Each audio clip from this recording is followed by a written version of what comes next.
Have you ever sensed something is off, even when everything seems fine? Every day, headlines and tensions remind us we're living in dramatic times shaped by ancient forces: betrayal, envy, jealousy, and lies. These aren't just old stories, they're active energies shaping our reality.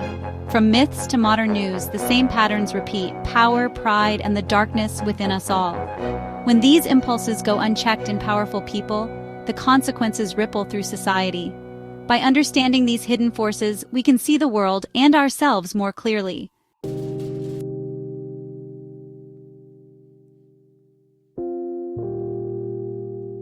To navigate this hidden terrain, we turn to Carl Jung, who explored the shadow, the part of ourselves we deny. We all have a shadow: envy, rage, insecurity, hidden behind a mask we show the world. The more we ignore it, the more it controls us, often through projection, seeing in others what we can't face in ourselves. This isn't just personal. Societies have shadows too, projecting collective fears onto others and fueling division. Jung's ideas, shadow, projection, collective unconscious, offer a key to understanding the world's conflicts. Recognizing these patterns helps us see beyond surface drama. The shadow's whispers shape both individuals and nations.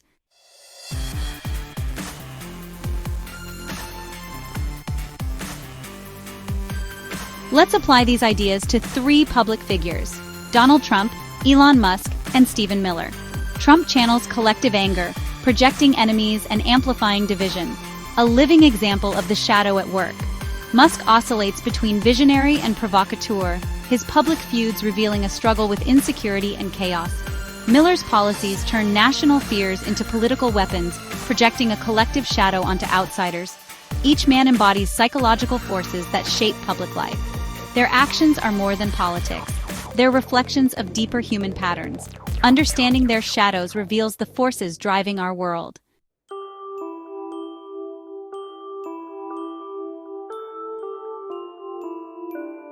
Why care about the inner lives of powerful men? Because their private shadows shape public reality. In our hyper-connected world, a single tweet or lie can shift markets and beliefs. Ignoring the psychology of power is dangerous. The stakes are too high. This isn't about judging, but recognizing patterns, so we're less manipulated by outrage and blame. The dramas on the world stage mirror our own inner conflicts. By facing these forces in leaders, we learn to face them in ourselves. That's where real change begins.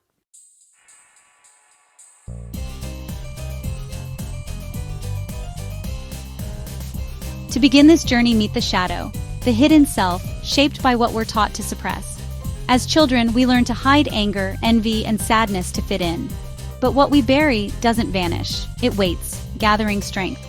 The shadow isn't evil. It holds our unlived energy and creativity. Problems arise when we ignore it. It emerges as mood swings, slips, or self-sabotage. The goal isn't to destroy the shadow, but to integrate it, unlocking its power with compassion. Admitting our flaws makes us more whole and authentic. This is the first step to understanding ourselves and the world's drama.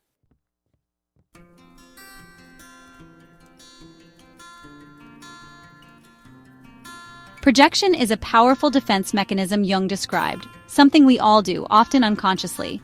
We take parts of ourselves we can't accept and see them in others instead. It's like complaining about your neighbor's ugly furniture while ignoring your own. This trick fuels conflict, from family feuds to political scapegoating. Understanding projection is like putting on magic glasses. Suddenly, you see the hidden forces shaping our relationships and society.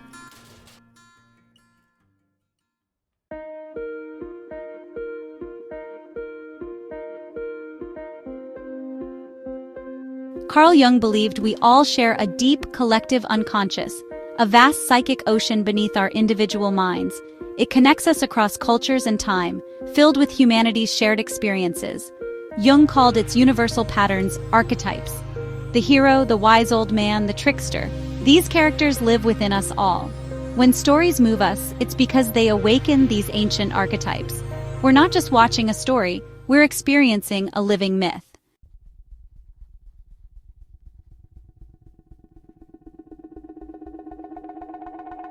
Jung taught us about the persona, the mask we wear to fit into society. It's our public identity, shaped by roles, manners, and appearances. But if we mistake this mask for our true self, we risk losing touch with who we really are. Over-identification with the persona can lead to inner conflict, breakdown, or crisis. True balance means knowing the mask is not the whole story.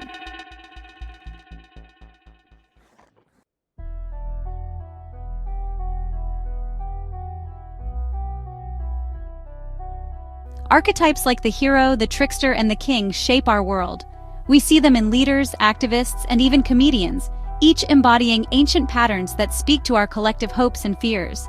The king brings order, the hero inspires, and the trickster disrupts. These roles aren't just stories, they're forces shaping society and our own lives. By recognizing these archetypes, we see the timeless human drama unfolding around us.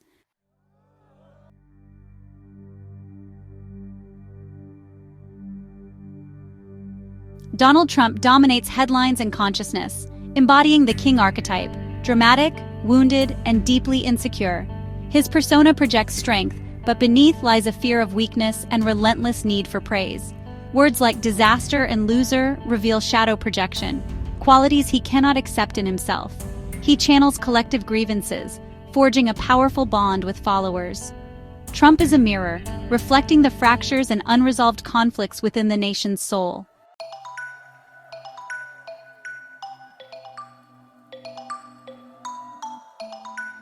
Now let's look at another giant of our age, Elon Musk. If Trump embodies the wounded king archetype, Musk often channels the energy of another powerful pattern, the trickster.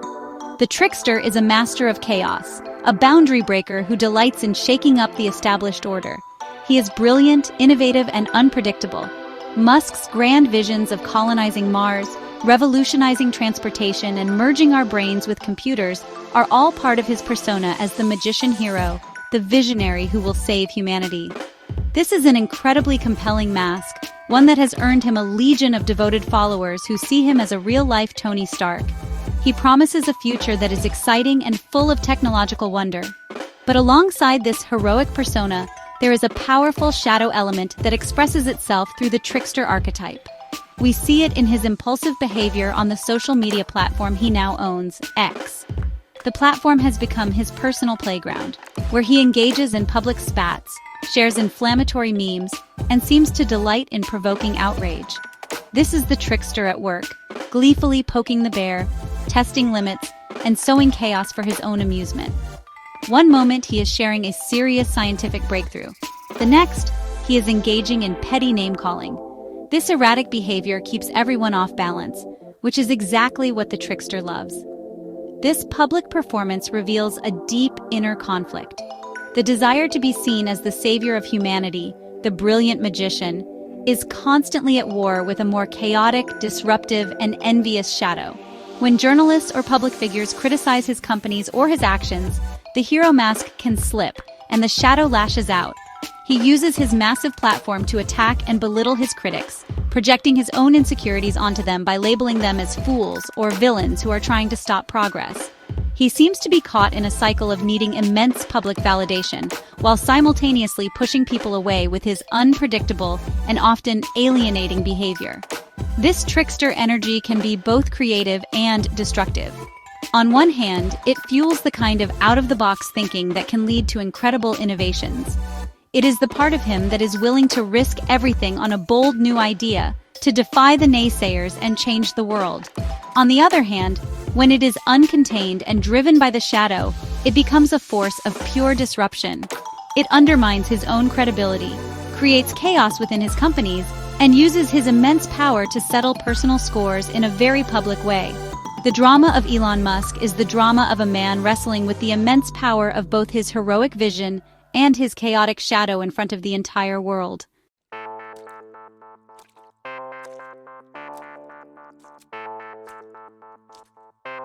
Where Trump is the king and Musk is the trickster, our third figure, Stephen Miller, operates from a different, more hidden place. He is not the front man in the same way. He is the advisor, the strategist, the architect behind the scenes. In Jungian terms, he represents the conscious and deliberate weaponization of the collective shadow for political ends. While others may stumble into activating these unconscious forces, Miller seems to have a masterful, intellectual grasp of how to manipulate them. He understands that one of the quickest ways to create a powerful in-group, an us, is to create a feared and dehumanized out-group, a them. His focus on immigration policy is the clearest example of this. The rhetoric he has crafted consistently frames immigrants and asylum seekers not as individuals, but as an invading force, a threat to the nation's culture, safety, and identity. This is a direct appeal to the most primal fears in the collective unconscious: the fear of the other, the fear of scarcity, the fear of contamination. By painting this picture of an existential threat at the border, he activates the collective shadow, allowing a society to project its own anxieties about economic instability, cultural change, and a loss of control onto this designated scapegoat group. It is a powerful and dangerous political alchemy. Unlike Trump's more instinctive, rally-driven style, Miller's approach appears more calculated and ideological. He provides the intellectual framework for the politics of grievance. He transforms vague feelings of resentment into concrete policies and talking points. He is the one who helps build the container for the collective shadow to fill. His public persona is that of the serious, unwavering ideologue, the true believer who is committed to his cause. There is little of the trickster's playfulness or the king's need for adulation. Instead, there is an intensity and a focus that suggests a deep identification with his role as the defender of a particular vision of the nation. This kind of work has a profound effect on the psyche, both of the individual and the society. To constantly traffic in the language of fear and division requires a hardening of the self, a suppression of empathy. It requires a strong persona that can withstand the moral and ethical blowback. For the public, it creates a reality where suspicion and distrust become the default settings. It fractures the social fabric, making it harder for people to see the shared humanity in those who are different from them. Stephen Miller's influence shows us how the projection of the shadow can move from being a personal psychological tic to becoming a central organizing principle of a political movement, with devastating consequences.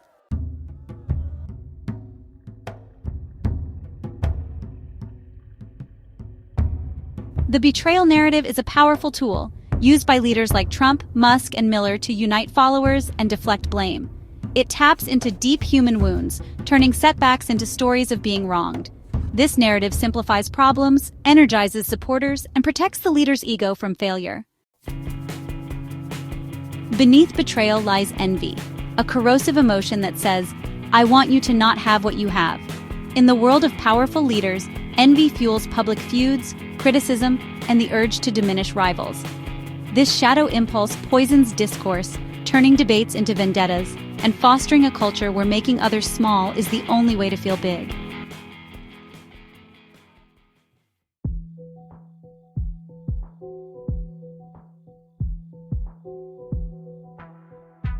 Finally, we arrive at the most disorienting force of all, the lie. In the Jungian framework, a lie is not just an untruth, it is a fundamental break with reality, a tool used to protect the fragile ego and the public persona at all costs. When a person becomes so identified with their mask that they cannot bear any truth that contradicts it, they will begin to bend reality to fit their needs. Small lies become big lies. Eventually, they may even come to believe their own fabrications. This is not just about deceiving others. It is a profound act of self-deception, a desperate attempt to keep the shadow, with its truths of fallibility and failure, locked away. Donald Trump's presidency introduced the world to the concept of alternative facts. This was a perfect expression of a psyche that refuses to be bound by objective reality. The constant repetition of falsehoods, from the size of his inauguration crowd to the results of an election, serves a critical purpose. It is not just about convincing others. It is about creating a separate reality where his persona as the ultimate winner remains untouched. When this is done from a position of immense power, it has a terrifying effect. It erodes the very foundation of a society, which depends on a shared understanding of what is true and what is false. Elon Musk's relationship with the truth can also be seen through this lens. His tendency to make grandiose promises about his products, like full self-driving cars being just around the corner, can blur the line between visionary ambition and outright deception. When he uses his platform to amplify conspiracy theories or misinformation, he is participating in the fracturing of our shared reality. Whether this is a deliberate trickster act to sow chaos or a genuine belief born from his own information bubble, the result is the same. It undermines trust in institutions, in experts, and in the very idea of objective truth, creating a world where every individual is free to choose their own reality. This creation of a web of lies is perhaps the most dangerous manifestation of the unexamined shadow in leadership. It leaves society adrift in a sea of confusion and distrust. When we can no longer agree on basic facts, it becomes impossible to solve our collective problems. Every debate becomes a battle between competing realities. This is the ultimate goal of the destructive shadow: to tear everything down, to create a world of such chaos and suspicion that nothing can be built. As a society, and as individuals, learning to discern the truth, to ground ourselves in reality, and to resist the allure of convenient lies is one of the most critical challenges of our time.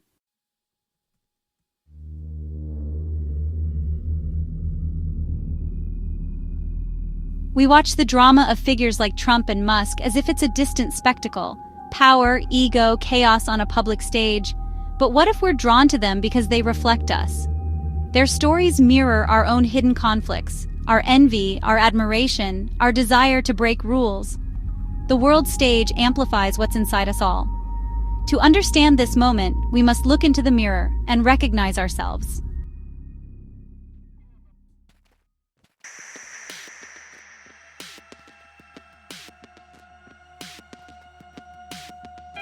Social media is the ultimate house of mirrors, a distorted reflection of our collective psyche. Here, our hidden selves are unleashed and projection runs rampant. Algorithms reward outrage, amplifying division and drama. Figures like Trump and Musk master this game, conducting a chaotic orchestra of emotion. Social media has become the playground where our collective shadow is not just revealed, but actively cultivated.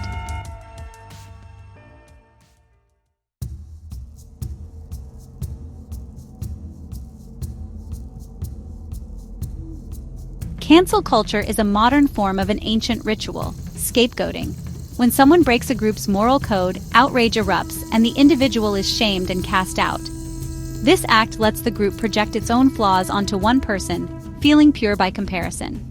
But this cycle prevents real understanding, replacing growth with public shaming and fear.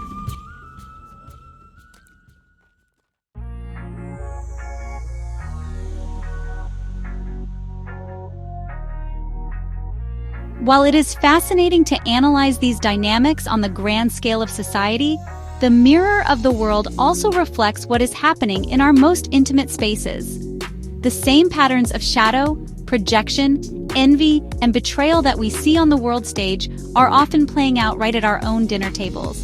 The political polarization that has fractured our country has also created deep and painful rifts within families. Holidays and family gatherings have become minefields, where a single comment about a political figure can ignite a firestorm of anger and resentment that has been simmering for years. The public drama has become intensely personal. Think about a family argument over politics. It is rarely just about policy or facts. Very quickly, it becomes about something much deeper. When a father and daughter argue about Donald Trump, they are often not just arguing about a president.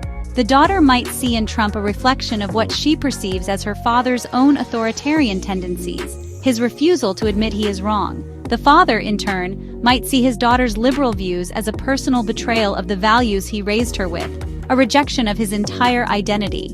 The political figures become screens onto which they project years of unresolved family dynamics, personal hurts, and shadow material.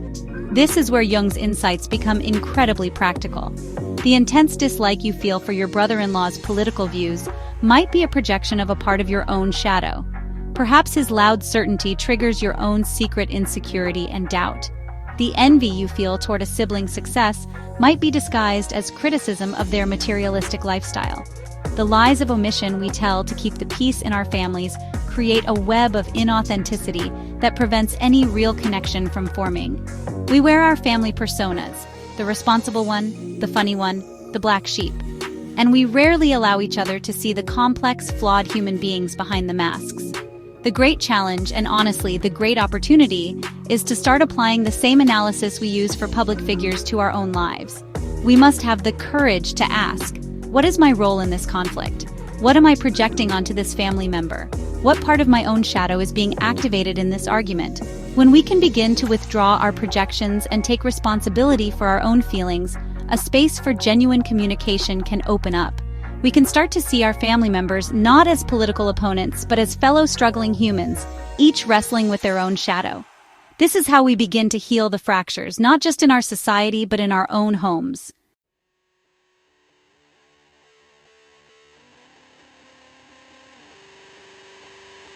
In our hyper-connected world, we all feel pressure to curate a perfect public persona. Social media becomes our mask, highlighting only our happiest moments and achievements. But behind the scenes, insecurities and struggles remain hidden, creating anxiety and loneliness. True connection comes when we dare to be authentic, embracing our flaws and sharing our real selves with others.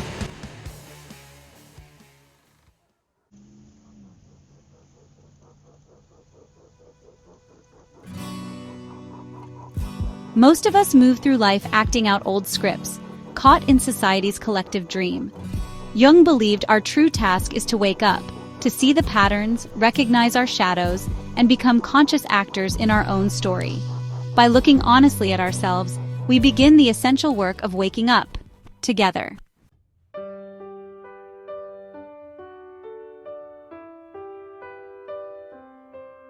Have you ever noticed how the same stories seem to play out over and over again?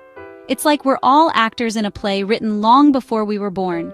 A charismatic leader rises, an enemy is created, and people unite in their fear or hope. We see these patterns in history books, and yet they repeat in our own time. These cycles persist because they're etched into our collective psyche. They're part of our psychic DNA, ancient stories we unconsciously replay. Understanding this helps us see the bigger picture and maybe, just maybe, change the tune.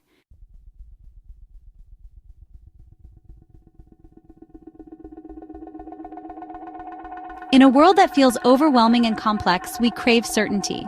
Simple answers and clear villains are comforting, especially when we feel anxious or lost. Leaders and media offer us black and white stories, giving us someone to blame and a sense of unity. But this addiction to certainty can blind us to nuance, making us vulnerable to manipulation and division. The promise of simple answers is powerful, but its side effects can be devastating. Some leaders and followers are drawn together by shared wounds, a mutual need that forms a powerful bond. The leader's public strength often hides deep insecurity, while followers see their own pain reflected in the leader's struggle. This connection is emotional, not logical, united by wounds, not policies. Challenging this bond rarely works. It only deepens their loyalty and keeps the cycle alive.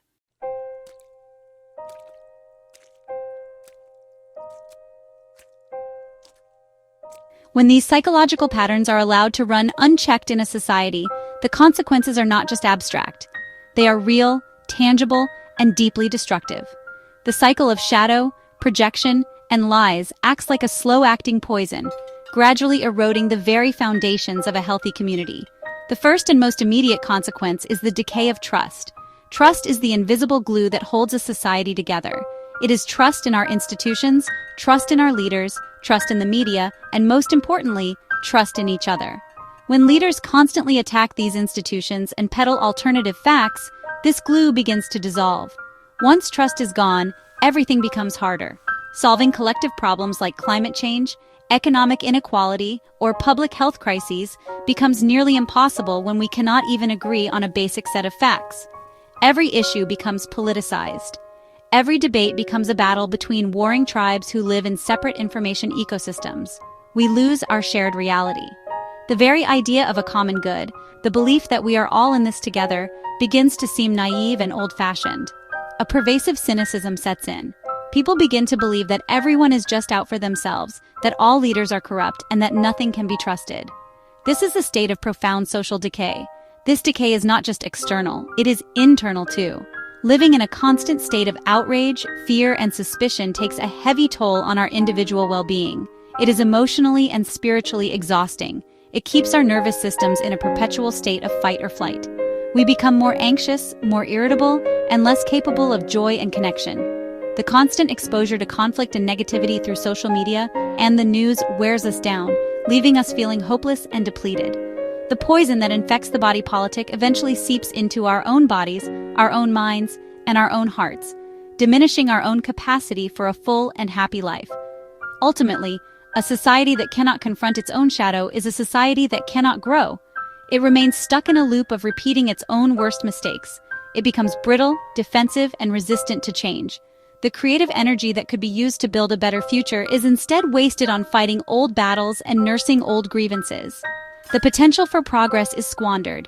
This is the tragic long-term consequence of staying asleep, of refusing to do the hard work of self-reflection. The cycle continues not just because it is powerful, but because we allow it to. And the price we pay is the slow, steady decay of the trust, civility, and shared purpose that make a society worth living in.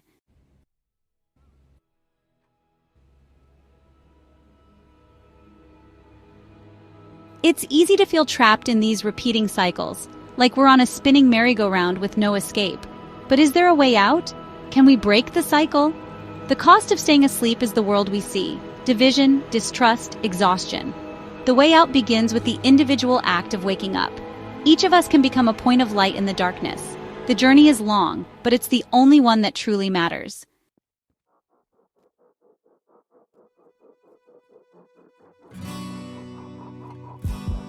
Our journey has explored the hidden landscapes of the human soul, guided by Jung's wisdom. We've seen how judgment and blame divide us, but the real purpose is awareness. Jung's ideas aren't weapons, they're keys to our own liberation. When we see the world through this lens, everything shifts. We move beyond outrage, finding clarity and strength. This shift from judgment to awareness is the first step toward true healing and change.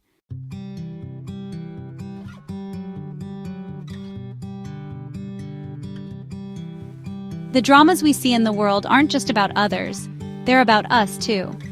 Figures like Trump, Musk, and Miller reflect our own unacknowledged shadows. The most revolutionary act is to look inward, to meet and integrate our own shadow. This is hard work, but it's an act of self-love and compassion. By owning our darkness, we bring more light into the world. This is how we begin to heal ourselves and the world.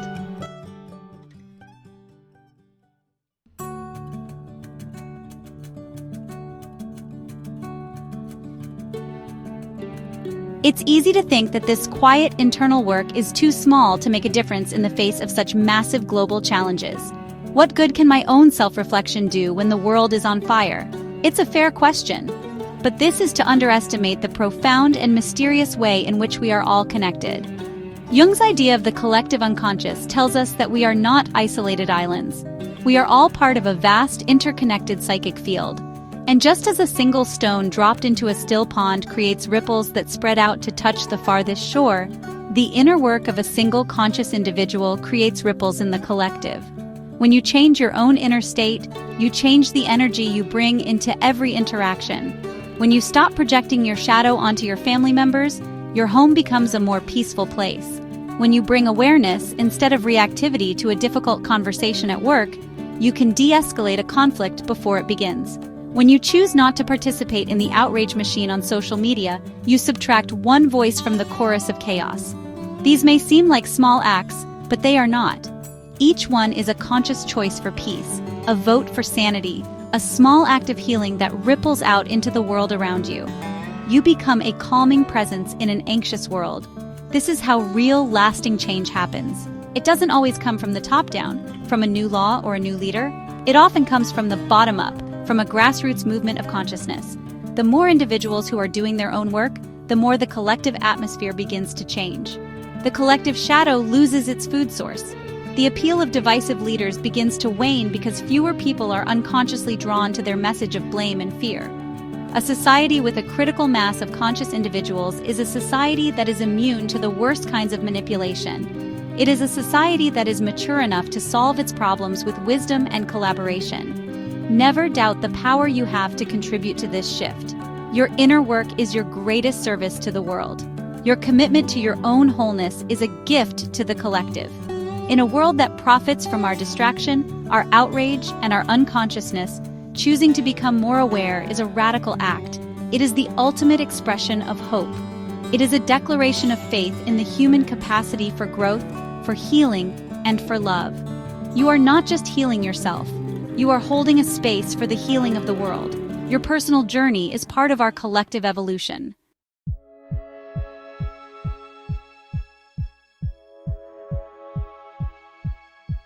If this video resonates with you, don't forget to subscribe, hit the like button, and share with like-minded people.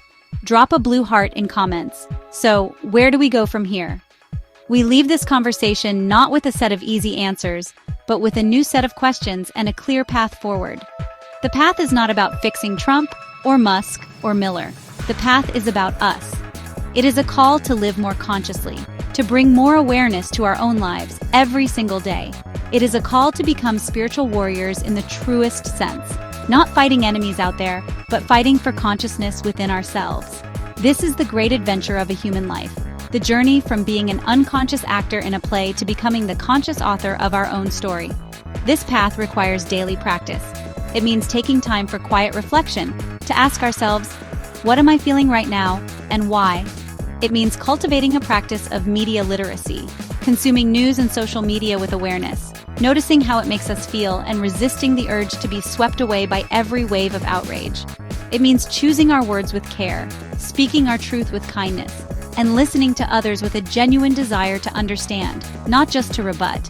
It means having the humility to apologize when we are wrong and the grace to forgive others for their own shadow projections.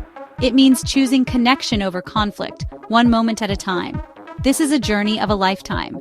There is no final destination where we become perfectly enlightened and free of our shadow. We will stumble, we will fall back into old patterns, we will project our anger, and we will get caught up in the drama. That is part of being human. The goal is not perfection, it is awareness. The goal is to catch ourselves a little sooner each time, to come back to our center a little quicker, and to choose consciousness again and again. It is in this persistent, compassionate effort that our true character is forged and our greatest contribution is made. Let us then go forward from this place with a renewed commitment. A commitment to honesty, especially with ourselves. A commitment to courage, the courage to face our own darkness so we can stand more fully in our light. And a commitment to love, which is the ultimate antidote to the fear and division that plagues our world. The world does not need more critics, more judges, or more warriors for a cause. What it needs more than anything else is more conscious, whole, and loving human beings. Let us dare to be those people. Our own lives and the future of the world we all share depend on it.